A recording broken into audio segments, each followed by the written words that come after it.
Okay guys, I thought I would do kind of a back to basics video. Maybe some things that I wish that I knew when I started that I know now, and pass that along. Take it for what it's worth. So as a framer, I'm going to wear tool bags every single day. What do you think the most important tool in my tool bags is? Tape measure? Calculator? Maybe my hammer? All very important tools. It's actually my nail puller. As a framer, I'm going to drive tens of thousands of nails a year. And a lot of those are going to be wrong. In fact, we have a rule here at Awesome Framers: the more nails you put into something, the more likely it is that it was wrong. So you got to get good at pulling nails. The other thing is when people want to make changes, we got to be able to do that quickly and efficiently. So this DeLugi nail puller is our crew's favorite nail puller. Kyle found this at the store, tried it, and we all fell in love with it. Not so different than what you're used to seeing. What makes it great is the flat spot there. So what I'm going to do is show you how to pull nails using the DeLugi nail puller. And my favorite hammer, the Martinez M1. Hopefully you can see that because of the side nail puller. Leverage is your friend when it comes to pulling nails. Okay, so here's another look, that one might even be better, of what makes this pry bar so good is it's this flat spot here, as well as the teeth are not too long, and see that V? It's just perfect for getting a good bite on the nail. Same thing there.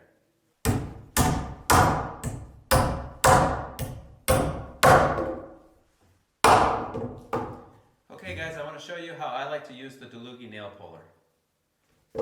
My preference is to go flat and avoid marring the surface as much as possible. We're going to cause some damage, that's life. This is rough framing, this is going to all get covered. So we do the best we can. The way I like to do it is start with the nail puller straight down, and as I start to drive, instead of just gouging and digging the wood, I want to drive and flatten out as I go, so that the flat spot here, if I do that on the edge, the flat spot kind of rides.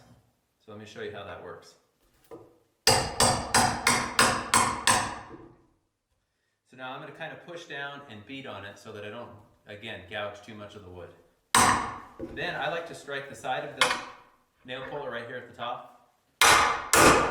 Hit it pretty hard because we want this nail to come up about that much. Now, instead of using a hammer like normal, and instead of just yanking, over time that's hard on the body, it's hard on the elbow. This is my preference. Leverage and inertia are your friend. So I'm going to use my body weight and yank. Even if I don't get it all the way out, it's much less effort than just cranking on it with a hammer. You could break a handle if it's wood. It's part of the reason why I like these metal handled hammers. So let's just do this start to finish.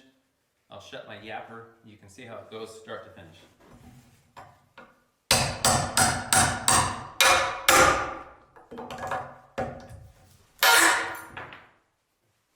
Okay.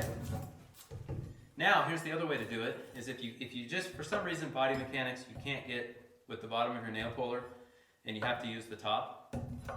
Here's how I do it. Same thing, I start vertically and then I'm going to kind of rotate underneath, and then I'll show you the change that happened for us when we switched from wood handles to the titanium metal handle. We don't really strike with the face, you'll see this in just a second, but we tend to strike with the handle itself. So now when I have to use this edge of the hammer, when I have to use this portion of my nail puller, I like to come in vertically and then kind of rotate underneath like that. And the reason for that is, again, I want the teeth to get underneath the nail, but I don't want to just go deep and then just start taking out hunks of wood.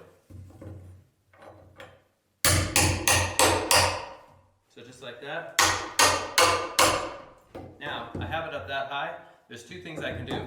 One, I can just yank, or I can just take the extra second, knock it up a little higher, and that's it.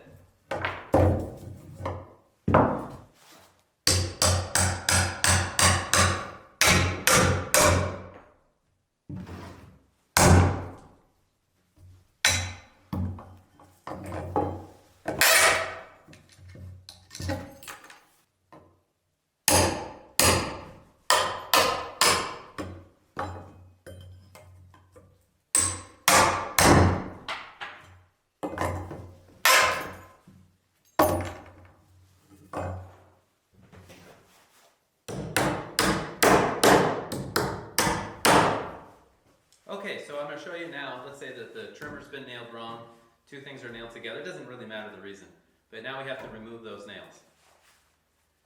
By the way, here's a lesson. Try not to set the depth on your gun so deep that it's hard to get your nail puller underneath. There's definitely a fine line. When they're super deep, it takes longer. When they're closer to the surface, they're a lot quicker to remove. So here's how I like to do it. I like to use the handle of my hammer. You're going to see this is going to be very self-explanatory. And I tend to strike, basically I try to use something I can't miss on something I can't miss. I've hit my wrist and my knees many, many times. Just to make it easy for body mechanics, I'm not going to bend over. I'm not going to try to strike up. I'm not going to try to strike down. I'm just going to use the nail puller this way. And then I'm going to strike with my handle, not the face of the hammer, because I could miss. But I'm going to strike. See how that crosses? I just need to get it started. Now I'm going to use that side nail puller.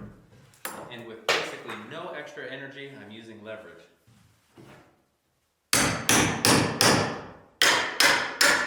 See how basically I'm hitting it like this?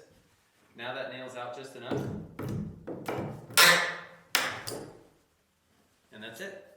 So what we want to do is we want to use leverage for us, nail puller. We don't want to start rocking back and forth and yanking because it's hard on the body, it's hard on the elbows. And as I mentioned before, you're aiming for these teeth. You're trying to get underneath the nail head, not gouging out the wood. Ignore that. There's 2, 4, 6 takes. That's just what happens.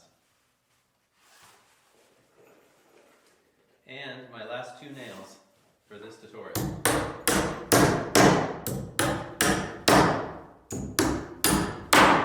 There, I replaced the ones that I pulled.